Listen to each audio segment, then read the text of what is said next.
Welcome back to Noir Alley. I'm your host, Eddie Muller. I hope you had a safe and healthy summer during these difficult times. If you need help coping with current affairs, say a comforting infusion of old-school lust and larceny, I am here for you. Today I'm prescribing something relatively uncomplicated to get us back in a Noir Alley groove. Night Editor, made at Columbia in 1946, is a quintessential B picture. No big stars, just enough story to fill a terse 65-minute running time, and as much originality as will fit in a shot glass. I absolutely love it. In fact, this film has been shown at my Noir City film festivals as often as other more celebrated noirs. It is a crowd pleaser, especially popular with folks who believe it isn't really noir unless a gorgeous and cold-hearted woman is at the root of it all.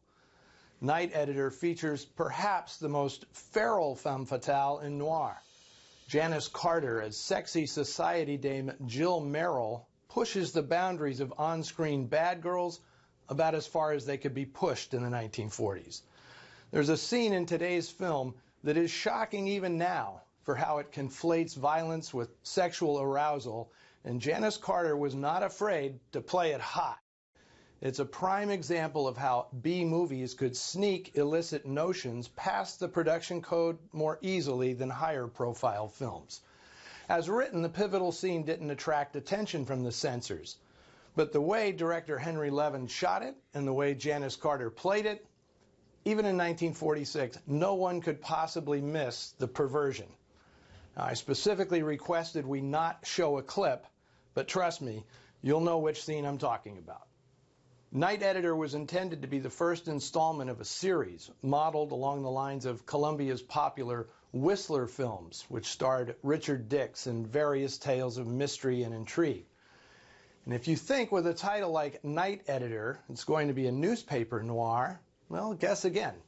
The concept for the series was a bunch of poker-playing reporters on the graveyard shift discussing fascinating stories they've covered, with the story then revealed in flashback. Now, this was a valuable device for low-budget movies because whenever there's a scene that was too expensive to film or was not logistically feasible, you just cut back to the reporters talking about what was happening. That's movie magic of a particularly meager type. Night Editor was based on a radio program of the same name, sponsored by Edwards Coffee, which ran from 1934 to 48. Its creator, Hal Burdick, was a one-man band. He not only voiced the Night Editor, ostensibly relating stories submitted by his listeners, he played all the characters, being a master of many voices. The movie is based on one of those radio stories, Inside Job, written by Hal Smith and Scott Littleton, whose filmographies are mostly filled with low-budget Bs, although in 1959, Hal Smith would win an Oscar for co-writing The Defiant Ones with Nathan E. Douglas, which actually was the pseudonym of blacklisted actor-turned-writer Nedrick Young. Hal Smith and Ned Young would be nominated again in 1961 for their script of Inherit the Wind. You will not mistake today's film for Inherit the Wind. There are no grand philosophical ideas in Night Editor, just people behaving at their worst. Gravel-voiced B-movie veteran William Gargan plays flatfoot Tony Cochran, who can't believe his luck when he scores with dishy society doyenne Jill Merrill. Unfortunately, in true noir fashion, Tony has a wife and kids at home, and when he sneaks off to Lover's Lane to get a sip of his long, cool drink of water, he ends up being in the wrong place at the worst possible time. The film also features Charles Brown as the Night Editor, Jeff Donnell as suffering wife Martha Cochran, and Paul Burns as Tony's partner Ole Strom.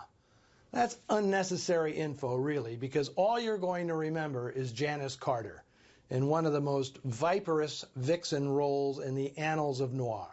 Here she is, leaving William Gargan up to his ears in trouble in Night Editor.